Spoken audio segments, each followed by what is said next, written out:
உக்ரைனோட Kharkiv ரீஜன்ல இருக்கக்கூடிய case infrastructure facility மிக பெரும் அளவுல வெடிப்புக்குள்ளாயிருக்கு. அதுவும் வில்லேஜ் லிமோனோவ்கா அப்படின்ற ஒரு வில்லேஜ் இருக்கு. ஸோ அங்க இருக்கக்கூடிய கேஸ் ஃபெசிலிட்டி வந்து பார்த்தா பயங்கரமா வெடிச்சிருந்திருக்கு. ஸோ தொடர்ந்து எலக்ட்ரிக்கல் இன்ஃப்ராஸ்ட்ரக்சர், கேஸ் இன்ஃப்ராஸ்ட்ரக்சர்னு ஹெவியான தாக்குதல் ரஷ்யா உக்ரைன் மேல பண்ணிட்டு இருக்கிறாங்க. இதுல ஒரு மாசத்துல மட்டுமே ரஷ்யா வந்து பாத்தீங்கன்னா 150 மிசைல்கள், 2000 ட்ரோன்கள் கிட்ட வந்து பாத்தீங்கன்னா பவர் கிரிட்ஸ குறி வச்சு ஏவி விட்டுருக்காங்க. இந்த இன்ஃப்ராஸ்ட்ரக்சர்ஸ் மட்டும் குறி வச்சு ஏவி விட்டுருக்கிறதா உக்ரைன் தரப்புன்னு செய்திகள் வந்திருக்கு. ஹெவியான ஸ்ட்ரைக் ஒரு மாசங்கள்ல நடந்திருக்கு அப்படிங்கிறத புரிஞ்சுக்க முடியுது. இது உக்ரைனுக்கு பேர் இழப்பு. அது மட்டும் இல்லாம deputy prime minister Oleksiy Kuleba அவர்கள் அவர் தரப்புல என்ன சொல்லிக்கிறாங்கன்னா, அதாவதுங்க இந்த பிரச்சனை ஆரம்பிச்சிருந்து ட்ரெயின் மேல மட்டுமே 800 தடவை தாக்குதல் பண்ணிக்கிறாங்க. இதனால ஏற்படக்கூடிய இழப்பு மட்டுமே $1 பில்லியன் அளவுக்கு இருக்கலாம் உக்ரைனுக்கு அப்படிங்கிறது போல அவர் ஒரு கணக்கு சொல்றாரு. அதாவது ட்ரெயின் மேல மட்டும், அது போக ரயில்வே இன்ஃப்ராஸ்ட்ரக்சர், அந்த டிப்போ, அந்த ஸ்டேஷன்ஸ், இதெல்லாம் இழப்புகள் ஏற்பட்டிருக்கும் இல்லையா. ஸோ இது வந்து பாத்தீங்கன்னா 3000 ஃபெசிலிட்டிஸ் கிட்ட டேமேஜ் ஆயிருக்கு. ஸோ மாஸ்கோ இருக்காங்களே, அதாவது ரஷ்யா இவங்க சொல்றது. ஸோ ரஷ்யா இருக்கிறாங்க இல்லையா, தொடர்ந்து கீவோட மெயினான லொஜிஸ்டிக்கல் சப்ளை, அதாவது லொஜிஸ்டிக்கல் சிஸ்டம், ஆயுதங்கள், உணவுப் பொருட்கள், உதவிகள் எதுவாக இருந்தாலும் சரி ஒரு இடத்துல இருந்து இன்னொரு இடத்துக்கு கொண்டு போறாங்களா, அது லொஜிஸ்டிக்ஸ். ஸோ அந்த லொஜிஸ்டிக்ஸை வந்து பாத்தீங்கன்னா முற்றிலும் சிதைக்கணுன்றதுக்காகவே குறி வச்சு இது போல அடிச்சுக்கிறாங்க அப்படின்னு சொல்றாங்க. ஸோ ஹெவியான தாக்குதல் லொஜிஸ்டிக், எலக்ட்ரிக்கல் இன்ஃப்ராஸ்ட்ரக்சர், மெயினா கிரிட்டிக்கல் இன்ஃப்ராஸ்ட்ரக்சர் மேல அடிச்சிருந்துக்கிறாங்க. சரி, ஓகே, இது தாக்குதல் அப்படிங்கிறது போல இருக்கு. இப்ப எந்த அளவுக்கு தான் பெர்சன்டேஜ் ரஷ்யா உக்ரைனை கேப்சர் பண்ணிக்கிறாங்க அப்படிங்கிற கேள்வி இருக்கு இல்லையா. ஸோ நவம்பர் 15 அடிப்படையில வரக்கூடிய தகவல், ஏன்னா நம்ம ஷோர் ஷார்ட்டா எடுத்துக்கலாம். ஓகே, இந்த பகுதிகள்லாம் ரஷ்யாவோட ஸ்ட்ராங்கான கட்டுப்பாட்டுக்குள்ள வந்திருக்கு அப்படிங்கிறது போல. ஸோ இதுல ஃபர்ஸ்ட் எடுத்தோடனே கிரீமியா பாத்தீங்கன்னா 100% ரஷ்யாவோட கட்டுப்பாட்டுக்குள்ள இருக்கு. அது ஆல்ரெடி 2014 வந்து பாத்தீங்கன்னா எடுத்துட்டாங்க. அடுத்தது லுஹான்ஸ்க் பகுதி. ஸோ லுஹான்ஸ்க்ல 99% வந்து 99.6% ரஷ்யாவோட கட்டுப்பாட்டுக்குள்ள வந்துருச்சு. இதெல்லாம் உக்ரைன் தரப்பு கொடுக்கக்கூடிய செய்திகள். ரஷ்யா கிட்ட கொடுக்கக்கூடிய செய்திகள் கொஞ்சம் டிஃபரன்ஸ் இருக்கும். கொஞ்சங்கிறது இன்னொரு 10%, 5% டிஃபரன்ஸ் இருக்கலாம். பட் இது உக்ரைன் சொல்றதுதான். நம்ம இன்னைக்கு உக்ரைன் தான் பாக்குறோம் இல்லையா. ஸோ அதனால உக்ரைன் என்ன சொல்றாங்க அப்படின்னா, லுஹான்ஸ்க்ல 99.6%, டொனஸ்க் வந்து பாத்தீங்கன்னா 76.5%. ஸோ டொனஸ்க மெஜாரிட்டியா வந்து பாத்தீங்கன்னா ரஷ்யா அவங்க கட்டுப்பாட்டுல எடுத்துட்டு இருக்காங்க. கிரமட்டாஸ்க்கு, ஸ்லோவியான்ஸ்க்கு தான் மேக்சிமம் செட்டி. அதைத்தான் இந்த பக்ரோஸ்க் வழியா வந்து பாத்தீங்கன்னா தாண்டான டின்ப்ரோபெட்ராஸ்க்கு வந்து பின்புறமா வர்றதுக்கு, மேல லிமன்ல இருந்து வர்றதுக்கு ட்ரை பண்ணிட்டு இருக்காங்க. ஸோ வெயிட் பண்ணி பார்ப்போம் என்ன நடக்குது. ஜாப்ரோசேசியால 74.1%, பெர்சன்ல 72.1%, கர்கிவ்ல 4.3%, சுமியில 0.8% அப்படிங்களா சொல்லிக்கிறாங்க. டின்ப்ரோபெட்ராஸ்க்ல 0.5%, மிக்கலேவ்கா இது வந்து பாத்தீங்கன்னா கிரீமியாக்கு பக்கத்துல ஒரு சின்ன ஒரு டின்பன் ஸ்பிட்னு சொல்லிட்டு ஒரு சின்ன ஒரு தீவு மாதிரி இருக்கும். இது ரஷ்யாவோட கட்டுப்பாட்டுல இருக்கு. ஸோ 0.5% வந்து பாத்தீங்கன்னா மிக்கலேவ்கா ரீஜியன்ல வந்து பாத்தீங்கன்னா ரஷ்யாவோட கட்டுப்பாட்டுக்குள்ள இருக்கு அப்படிங்கிறத உக்ரைன் தரப்பு வந்து அக்னாலேஜ் பண்றாங்க. ஸோ வெயிட் பண்ணி பார்ப்போம் இது எந்த அளவுக்கு இன்னும் மாற்றங்கள் இருக்க போகுது அப்படிங்கிறது போல. ஸோ லிஸ்ட் வந்து பாத்தீங்கன்னா பெருமளவுல இந்த ஒப்லாஸ்டிஸ் கேப்சர் லிஸ்ட்ல வந்து பாத்தீங்கன்னா அதிகரிச்சிருக்கு. ஸோ அது மட்டும் இல்லாம என்டையரா உக்ரைனோட 19.3% ரஷ்யாவோட கட்டுப்பாட்டுக்குள்ள இருக்கு. எனிமி கண்ட்ரோல் அப்படிங்கிற சொல்லுவாங்க. ஸோ ரஷ்யாவோட கட்டுப்பாட்டுக்குள்ள மொத்தம் 19.3% இருக்கு உக்ரைனோட பகுதிகள். ஸோ இது மேசிவான பகுதி. அதுவும் டொனஸ்க் எல்லாம் முழுவதும் போயிடுச்சு. அது டின்ப்ரோபெட்ராஸ்க்லாம் இப்போ எடுக்கிறாங்க. ஜாப்ரோசியாலாம் முழுவதும் போயிடுச்சுன்னா அதிகமான இண்டஸ்ட்ரி இருக்கக்கூடிய பகுதிகளை இழந்துருவாங்க உக்ரைன்.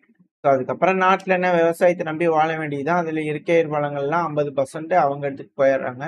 ஸோ என்ன இருக்க போகுது இந்த உக்ரைன்ல, என்ன இல்லை இந்த உக்ரைன் அப்படிங்கிறது போல கேட்டுட்டு இருந்த மக்கள், என்ன இருக்குது நம்ம நாட்டுல அப்படிங்கிறது போல கேட்க ஆரம்பிச்சாலும் ஆச்சரியப்படுறதுக்குல. ஸோ இது எல்லாத்துக்குமான பெருமை வந்து பாத்தீங்கன்னா ஜெலன்ஸ்கி அவர்களுக்கே போய் சேரும் அப்படிங்கிற மாற்று கருத்து இல்ல. ஸோ அடுத்தது உமராவ் அவர்கள், ருஸ்டம் உமராவ் அவர்கள் முதல்ல டிஃபென்ஸ்ல இருந்தார். இப்போ secretary of Ukraine national security and டிஃபென்ஸுக்கு வந்து பாத்தீங்கன்னா மாறி இருக்கிறார் இல்லையா. ஸோ இப்போ இவர் வந்து பாத்தீங்கன்னா என்ன சொல்லிக்கிறாருன்னா, அரேஞ்ச்மெண்ட்ஸ் எல்லாம் நடந்துட்டு இருக்குதுங்க. இஸ்தான்புல்ல அக்ரிமெண்ட் பண்ணியிருக்கிறோம் இல்லையா, ஒரு நபருக்கு ஒரு நபர் அப்படிங்கிற பேச்சுவார்த்தையில வந்து பாத்தீங்கன்னா பிடிக்கக்கூடிய உக்ரைனோட வீரர்கள். ஏன்னா அதிகப்படியா மெர்னோகிராடு இப்பெல்லாம் இந்த சைட்ல இருந்து வந்து பாத்தீங்கன்னா பிடிக்கிறதுக்கான வேலைகள் நடந்துகிட்டு இருக்கு. ஸோ அவங்கள பிடிக்கப்பட்ட உடனே ரிலீஸ் பண்ண வைக்கணும். ஆல்ரெடி சில நபர்கள்லாம் பிடிப்பாங்க. ஸோ அவங்களாம் ரிலீஸ் பண்ணோம் இல்லையா? ஸோ அது போல வந்து அக்ரிமெண்ட்ஸ்லாம் வந்து பண்ண நடந்துகிட்டு இருக்கு. ஸோ இஸ்தான்புலோட பேசிக்கிட்டு இருக்கோம். அந்த அக்ரிமெண்ட் படி நாங்க ரஷ்யாவோட பேசிட்டு இருக்கோம் அப்படின்னு சொல்றாங்க. ருஸ்டம் உமர் அவர்களோட ஸ்டேட்மெண்ட் படி முதல்ல 1200 உக்ரைனோட வீரர்களை ரஷ்யா கொடுப்பாங்க. 1200 ரஷ்யாவோட வீரர்களை உக்ரைன் கொடுப்பாங்க, பிடிக்கக்கூடிய நபர்கள்.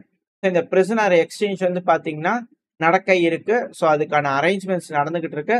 ஒன்ஸ் இது ரெடி ஆயிடுச்சு அப்படின்னா பிரிசனர் எக்ஸ்சேஞ்ச் சக்சஸ்ஃபுல்லா நடக்கலாம். ஏன்னா எஸ்கலேஷன், வெடி விபத்து, இழப்புகள் அப்படின்னு பார்த்துட்டு இருக்கிற நேரத்துல பேசிக்கிறாங்களே, அது வரைக்கும் ஒரு சந்தோஷம். அது மட்டும் இல்லாம ஏன்னா பிரச்சனை முடிவை நோக்கி போச்சுன்னா பரவாயில்ல இல்லையா? எஸ்கலேட் ஆச்சுன்னா தான் சிக்கல். ஏன்னா பீஸ் டாக் இருக்கு இல்லையா, அமைதி பேச்சுவார்த்தை, அது ரஷ்யாவுக்கு உக்ரைனுக்கு நடுவுல கண்டிப்பா நடந்தே தீரணும், அதுல எந்த ஒரு மாற்றமும் இருக்கக்கூடாது அப்படிங்கிறது போல துருக்கியோட ஃபாரின் மினிஸ்டர் ஹக்கான் ஃபிடான் அவர்கள் தரப்பு ஸ்டேட்மெண்ட் வந்திருக்கு. அது மட்டும் இல்லாம அவர் என்ன நினைக்கிறாருன்னா, இந்த பிரச்சனை இருக்கு இல்லையா, இதை வந்து சீக்கிரமா வந்து பாத்தீங்கன்னா முடிவுக்கு வரப்போகுது அப்படிங்கிற நான் நம்புறேன். அதுக்கான இடம் துருக்கியா கூட இருக்கலாம் அப்படிங்கிறத அவரு ஒரு சைட்ல நம்பிட்டு இருக்கிறார். ஏன்னா இந்த பேச்சுவார்த்தை எங்க வச்சு அமைதி பேசி முடிக்கலாம் அப்படிங்கிற எல்லாரும் யோசிச்சுட்டு இருக்காங்க. ஸோ துருக்கி தரப்புல இருந்து ஒரு நம்பிக்கை வந்திருக்கா, விக்டர் ஆர்பன் அவர்கள் நடந்தே தீர்னு ஒரு நம்பிக்கை போன பதிவில் நம்ம பார்த்திருப்போம். அடுத்தது வந்து பாத்தீங்கன்னா நாட்டோக்குன்னு அலோகேட் பண்ணிக்கக்கூடிய யூஎஸோட என்வாய் மேத்யூ வித்டேக்கர் அவர்கள், அவரு தரப்புல இருந்து என்ன ஸ்டேட்மெண்ட் வந்திருக்குன்னா, நாங்க இன்னும் நம்புறோம் அமைதியான ஒரு சொல்யூஷன் இந்த உக்ரைனோட பிரச்சனையில வரும். அதுவும் இப்ப நடந்துட்டு இருக்கக்கூடிய ரஷ்யா உக்ரைன் பிரச்சனைங்கிறது பேட்டில் லேபா மாறிடுச்சு.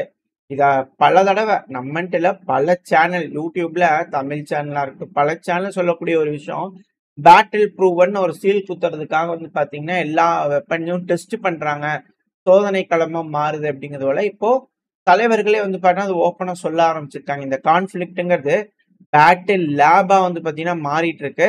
இது எதிர்காலத்துக்கான பேட்டில் எப்படி இருக்குன்ற ஒரு உதாரணம். மாடர்ன் வார்ஃபேர் எப்படி இருக்குது அப்படிங்கிறதுக்கான ஒரு விஷயம் எப்படி எல்லாம் மாறி இருக்கு அப்படிங்கிற ஒரு சோதனை களமா வந்து பாத்தீங்கன்னா இது இருந்திருக்கு அப்படிங்கிற சொல்லிக்கிறார். இதுதான் யதார்த்தமான உண்மை அப்படிங்கிற பல அனிஸ்டர்களோட கருத்துக்களா இருக்கு. அது மட்டும் இல்லாம ஜேடி வேன்ஸ் அவர்கள் ஓடடி வந்திருக்கிறார். இவரும் வந்து பாத்தீங்கன்னா நம்புறார். அதாவது பலரும் வந்து கிரிட்டிசைஸ் பண்றாங்க, எதுக்கு டொனால்டு ட்ரம்ப் அவர்கள் தேவதூதன் அமெரிக்காவோட அதிபர் எதுக்காக புட்டின் அவர்கள்ட்ட போய் பேசணும் அப்படிங்கிறது போல. ஆனா நான் சொல்றேங்க, உண்மையாலுமே இருக்கக்கூடிய பிரச்சனைய புரிஞ்சுக்கிட்டு ஆமா பேச்சுவார்த்தை பண்ணிதான் ஆகணும்ன்றத அவர் அங்கீகரிச்சார் பாத்தீங்களா, அங்க நிக்கிறாருங்க தேவதூதன், அமைதி தூதன் டொனால்டு ட்ரம்ப் அவர்கள் அங்க நிக்கிறார். ஸோ அதனால சீக்கிரமா பேசி இந்த பிரச்சனையெல்லாம் முடிவுக்கு கொண்டு வந்துருவாங்க. அவங்க என்னதான் வேறுபாடுகள், அவங்களுக்குள்ள கருத்து வேறுபாடுகள் இருந்தாலும் இதுக்கான முடிவு வரும் அப்படிங்கிறதோட சொல்லிக்கிறாங்க. ரெண்டாவது ஹங்கேரியோட பிரைம் மினிஸ்டரான விக்டர் ஆர்பன் அவர்கள் வந்து நம்பவே ஆரம்பிச்சிட்டார். சீக்கிரமா யூரோப் நாடுகளே ரஷ்யாவை உள்ளடக்கிய யூரோப்பியன் யூனியனோட செக்யூரிட்டி ஆர்கிடெக்சரை ரஷ்யா உள்ள வச்சு ஒன்னு ரெடி பண்ணுங்க பார்க்கலாம், தயார் பண்ணுங்க, சீக்கிரமா இந்த பிரச்சனையை முடிவடைஞ்சதுக்கு அப்புறமா உட்காந்து அதை பத்தி பேசலாம் அப்படிங்கிறது போல விக்டர் ஆர்பன் அவர்கள் யூரோப்பை தட்டி தீர்த்துக்கிட்டு இருக்காங்க. ஸோ அமெரிக்கா, நாட்டோட என்வாயி, ரெண்டாவது ஹங்கேரி, துருக்கி, இவங்க எல்லாரும் பிரச்சனை முடியணும் அப்படிங்கிற எதிர்பார்த்துட்டு இருக்காங்க. இதுல ஒரு படி மேல பெல்ஜியம் வந்திருக்காங்க. ஏன்னா பெல்ஜியம் கிட்ட தான் அதிகப்படியான ரஷ்யாவோட அசட் இருக்கு. ஸோ பெல்ஜியமோட ஹெட் இருப்பாங்க இல்லையா, இன்டர்நேஷனல் டெபாசிட்டரியோட ஹெட் வெலரியா அவர்கள், உர்பேனியா பேர் கொஞ்சம் கட்டாவில்ல. ஸோ அவங்க வந்து பாத்தீங்கன்னா ஹெட்டா இருக்காங்க இந்த இன்டர்நேஷனல் டெபாசிட்டரியில. ஸோ அவங்க என்ன சொல்லிக்கிறாங்கன்னா, நாங்க லீகல் பேட்டிலுக்கு தயார். ஏதாவது யூரோப்பியன் யூனியன் கமிஷன்ல ஏதோ கவுன்சில்ல ஏதோ ஆர்டர் போடல, ஏதோ முடிவுகள் கொண்டு வந்து ரஷ்யா கிட்ட இருக்கிறத அபேஸ் பண்ணிக்கலாம் அப்படிங்கிற எவனாவது வந்தீங்க நான் கோர்ட்ல கேஸ் போட்டு லீகலா பார்ப்பேன் அப்படிங்கிற மிரட்டல்கள் வந்திருக்கு. ஸோ பெல்ஜியம் பொறுத்த வரைக்கும் இப்போதைக்கு இன்ட்ரெஸ்ட் இல்லை அப்படிங்கிற புரிஞ்சுக்க முடியுது. ஸோ பெல்ஜியம் அடுத்தது ரெடியா இருக்கிறாங்க அப்படிங்கிற மாற்று கருத்துல. இது இந்த ரஷ்யா உக்ரைன் பிரச்சனையில் நடக்கக்கூடிய விஷயங்கள். ஸோ மனமாற்றம், அமைதி, ஏன்னா எஸ்கலேஷன் பெருசா பில்டப் ஆகுது, உலகம் ஃபுல்லா பிரச்சனை இருக்கிற மாதிரி இருக்கு, வெனிசுவேலால பிரச்சனை ஆகிற மாதிரி இருக்குது, போர் பதட்டங்கள், அணு ஆயுத சோதனைகள் அப்படிங்கிறது போல அடுத்தடுத்து நெஞ்சு வலி வரக்கூடிய செய்திகளா இருக்கும்போது சரி ஓகே பேசி தீர்த்தரலாம் அப்படிங்கிற சைலண்டா முடிஞ்சிடும் இல்லையா. ஸோ இவ்வளோ வைலண்ட் ஆயிரும் பார்த்துக்குங்க. அதனால இப்படி சைலண்டா முடிச்சுக்கலாம் அப்படிங்கிறது போல முடிச்சிருவாங்களா? என்ன நடக்கும்ன்றது தெரியல. அடுத்தது நம்ம சைடுல வந்துட்டோம் அப்படின்னா, நம்மளும் ஆயுத தொழிற்சாலைகள், ஆயுத தொழில்நுட்பங்களோட வளர்ச்சி அப்படிங்கிறது அடுத்தடுத்த கட்ட வளர்ச்சி நோக்கி போயிட்டு இருக்கு. ஒரு கம்பெனி, நம்ம நாட்டுல இருக்கக்கூடிய ஒரு கம்பெனி எல்ஏடி ஏரோஸ்பேஸ் கம்பெனி வந்து பாத்தீங்கன்னா, all electric short take off and landing drone வந்து பாத்தீங்கன்னா உருவாக்கியிருக்காங்க. ஸோ அதுக்கான சோதனை நடந்திருக்கு, சக்சஸ் ஆயிருக்கு. ஆல் எலக்ட்ரிக் அப்படிங்கிறது பேட்டரி பவர்டு தான் நார்மலா. ஸோ இது வந்து பார்த்தீங்கன்னா ரொம்ப சீக்கிரமா டேக் ஆஃப் ஆகும். சின்ன ரன்வே இருந்ததுனாலே போதும். 2வது ஆல் எலக்ட்ரிக் அப்படிங்கும்போது இதுல இருக்கக்கூடிய பெனிஃபிட் என்ன அப்படின்னா, சத்தம் வராது. பறந்துட்டு இருக்கும்போது அதிகப்படியான சத்தம் வராது. சாகிலாம் வந்து மோட்டர் மொப்பட் சவுண்ட் மாதிரி வருதுங்கிறாங்களே, ஸோ அது போல சத்தம்லாம் வராது. ஸோ இது போல நம்ம நாட்டிலையும் ட்ரோன் தொழில்நுட்பம் அப்படிங்கிறது அடுத்த கட்ட வளர்ச்சி நோக்கி போயிட்டு இருக்கு. வரவேற்கத்தக்க வேண்டிய விஷயம். பல கம்பெனிஸ் பல வகையான ட்ரோன் சோதனைகளை வந்து பண்ண டெஸ்ட் பண்ணிட்டு இருக்காங்க. சமீபத்துல கூட லேண்ட் ரோபாட் டெஸ்ட் நடந்தது. நம்ம அடுத்தடுத்த பையில பார்க்க ஆரம்பிக்கலாம். 1 மாசம் இருக்கும்னு நினைக்கிறேன். ஸோ நம்மளும் வந்து பாத்தீங்கன்னா அடுத்தடுத்த வளர்ச்சி நோக்கி போயிட்டு இருக்கு. So Russia, Ukraine, India, Pakistan ஏகப்பட்ட சிக்கல்கள், அக்கப்போர்கள் இருக்கு. இப்போ இதுல வந்து மெயினான விஷயம் என்னன்னா, பொதுமக்கள் பாதிப்படைகிறது அப்படிங்கிறது கோல்டு. ஏன் இந்த கோல்டு விலை ஏறிட்டு இருக்குது? இது வாங்க முடியுமா? முடியாதா? கோல்டுங்கிறதுலாம் கனவுதானா? அப்படிங்கிறது போல பலர் தரப்புல இருந்து எதிர்பார்ப்புகள் இருக்கும் இல்லையா? இதுக்கான காரணம் யார் தெரியுமா? சீனா தான். சீனா இருக்கிறாங்க இல்லையா? ரகசியமா கோல்ட வாங்கி பதுக்குறாங்க. அவங்க கோல்ட அதிகப்படியா வாங்குறதுனாலதான் கோல்டோட விலை தாறுமாறா ஏறுது அப்படின்னு சொல்றாங்க. இவங்க மட்டும் இல்ல, உலகத்துல பரவலா பல நாடுகளும் இப்ப கோல்ட நம்பி போறாங்க அப்படிங்கிற மாற்று கருத்து இல்ல. அதிகப்படியான கோல்ட வாங்கிட்டு இருக்கிறாங்க. ஒன்ஸ் இந்த வெனிசுவேலால அமெரிக்கா காலை வைக்கிறாங்க, இல்ல வேற ஏதாவது அஸ்குபிஸ்கா நடக்குது, இல்ல அமெரிக்கா தோக்குறாங்க அப்படின்னா டாலர் அன்னியோட முடிஞ்சிச்சு, தலையை சுத்தி தூக்கி வீசிடுவாங்க அப்படிங்கிற பல அந்நியர்களோட கருத்துக்கள் இருக்கு. இப்போ வெயிட் பண்ணி பார்ப்பேன். ஏன்னா ஆயில் இப்போ டாலர் அமெரிக்கா கிட்ட கொண்டு போய் கொடுக்குறோம்னா அமெரிக்கா என்ன கொடுக்கும்? அதான் இங்க இருக்கக்கூடிய கேள்வி. அவங்களால கொடுக்கறதுக்கு ஒண்ணும் இல்லை அப்படிங்கும்போது பாதுகாப்பு, ஆயில் ஏதோ ஒன்று கொடுக்கணும் இல்லையா? இப்போ கொடுக்கறதுக்கு அவங்க கிட்ட ஒண்ணும் இல்லை அப்படிங்கும்போது யாராவது அது வாங்குவாங்களா அப்படின்ற கேள்விகள் இருக்கு. ஸோ வெயிட் பண்ணி பார்ப்போம். இந்த தங்க விலையெல்லாம் வாங்கி ஒரு கட்டத்துக்கு மேல சேர்த்தி வைங்கப்பா. அதிகமா வாங்கி எங்க புதைச்சு வைக்க போறீங்க? ஸோ பார்த்து கொஞ்சம் பார்த்து கம்மி பண்ணீங்கன்னா எங்களை மாதிரி ஆளுங்கெல்லாம் ஏதோ வாங்குறதுக்கு கனாகானலாம். ஓ வாங்க முடியும், ஒரு நாள் வாங்கலாம் அப்படிங்கிற ஒரு எதிர்பார்ப்புல இருக்கலாம். இல்லைன்னா மிகப்பெருமான சிக்கல் அப்படிங்கிற மாற்று கருத்துல என்ன நடக்கும்ன்றது வெயிட் பண்ணி பார்க்கலாம். அமைதியா பேசி பிரச்சனையை முடிச்சிட்டாங்கன்னா பரவாயில்ல. அப்படி இல்லைன்னா global conflict at our doorstep அப்படிங்கிற மாற்று கருத்துல ஓரளவுக்கான தகவல் இந்த பையில பார்த்துருப்போம்னு நினைக்கிறேன். இதோட இந்த பதிவு நான் முடிச்சுக்கலாம். இந்த பதிவு எப்படின்னு உங்களுக்கு பிடிச்சிருக்கா? பிடிச்சுனா லைக் பண்ணிட்டு உங்க ஃப்ரெண்ட்ஸ் நம்மள ஷேர் பண்ணிக்கோங்க. அது கூட மறக்காம நம்ம சேனல் ஒன்று சப்ஸ்கிரைப் பண்ணலாம், மறக்காம சப்ஸ்கிரைப் பண்ணிக்கோங்க. அப்பதான் நம்ம சேனலை மதிச்சு யூடியூப் 4 பேருக்கு ப்ரொமோட் பண்ணும். உங்களோட அன்பு ஆதரவு எனக்கு எப்போ இருக்குன்ற நம்பிக்கையில் இந்த பதிவை நான் முடிச்சுக்கலாம். இந்த பதிவு நல்லா இருக்கும்ன்ற நம்பிக்கையில் அடுத்த பேர் உங்க சந்திக்கிறேன். Very stay safe. பை.